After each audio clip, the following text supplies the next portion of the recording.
You've made it very clear that we're not to, and I totally agree with you, do not try to fix your family, your friends, people. You can't fix them. They've got their own deal going, and that's great. And what you're having us do and learn... And the thing that's so interesting is they don't even know they're broken. They are. They're doing great. They're doing great, you know? They're just on their own path, right? So this is great. My question is, what is our responsibility to our Mother Earth, our environment where we live?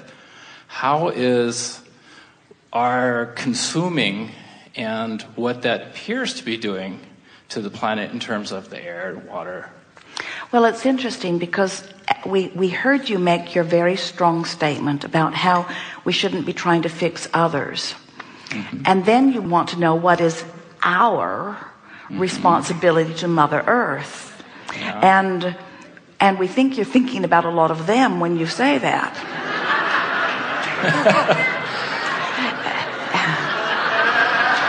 Could be.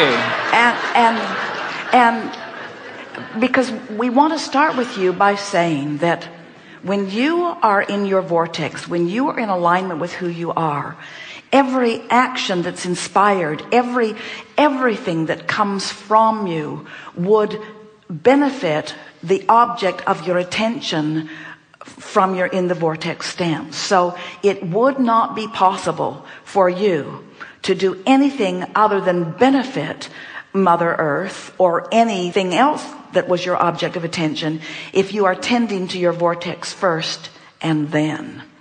So as you ask the question, which makes you think of situations that you don't approve of or things that you're worried about, now you're out of the vortex and now you have no power. In other words, you can't be of benefit to anyone, including your planet, unless you are in alignment. So it's such an interesting thing when you get this all fit together, that by doing something that's rather hard, which is ignoring the abuse that you may see, whether it's toward the planet or toward anything, by not letting that abuse, by your standards, be active in your vibration, then and only then can you come into rhythmic sync with the source within you. And only when you are in that vibrational rhythmic sync can you then have any influence that is beneficial.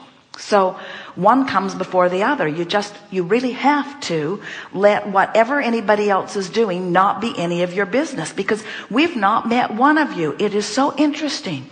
In all of the marches that you have and all of the campaigns that you have and all of the things that you do to try to make this world a better place, whether it is relative to specific causes or whether it is relative to animals or plants or whether it is relative to the planet, no one ever, not one time ever, offers any value when they are in their campaign against something.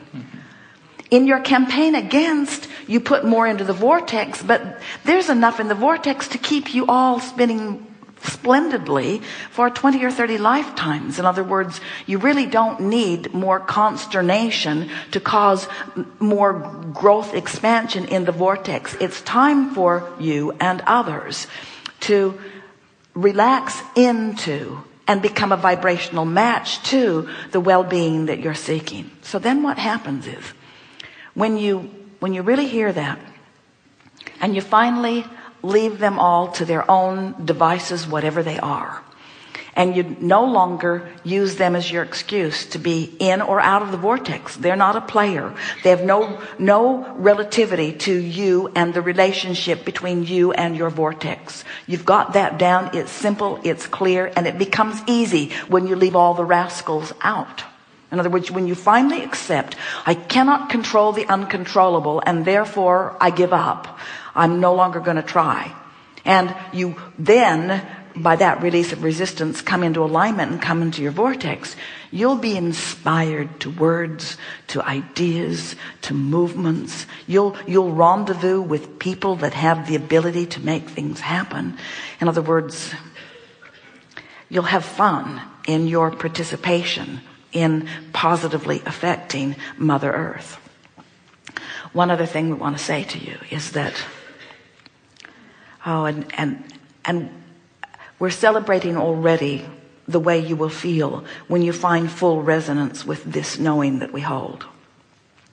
Billions of people on your planet having exposure to life, warming their faces with the sun, benefiting by the rain that falls, eating the food that grows from the seeds that are ever present, experiencing the abundance of well-being that is present all over this magnificent earth. Sometimes contributing to the vortex as they stand in a contrasting place, sometimes contributing to the vortex as they revel in the perfection of how all of this physical earth stuff is working out for them. Mother Earth, always in the vortex. Always in the vortex. Rendezvousing with those pure and precious requests that all of you are putting there. In other words, it just can't go wrong. It just can't go wrong. The worst thing that could happen would be on an individual basis, when as an individual you deprive yourself of the alignment that Mother Earth and your vortex are already sharing, you see. Yes, actually, you've made that pretty clear. This well-being is a big deal, and you're pinching yourself off from it is puny and paltry by comparison.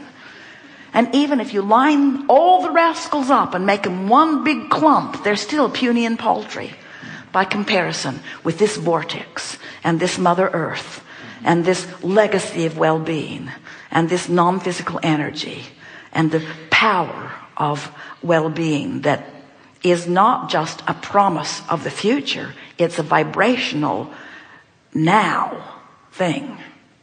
So as we stand in the vortex, in the nowness of what you all have put there, we can announce to you unequivocally, it's good. You see. And you can get there in any moment. Most of you came there with us just now. In other words, you could focus otherwise, but you'll feel it, just like our friend was talking about earlier. You'll feel it. When you feel someone trying to stir up trauma and trouble in you, you feel it. And now you know what it is. It's not fear of something logical and likely. It's a vibrational response to your departure from the reality that matters. You see, from the reality that is real, from the vibrational reality, from the manifestational future, but from the vibrational nowness, you see. That's where you get the idea accurately that there is no time. And that is an accurate understanding. There's only now. There is only now where you meet you. It's the only place that your power is. You have no power in the past and you have no power in the future. You only have the power right now to cobble your vibration together with the vibration of your source so that you have a real moment instead of a distorted one.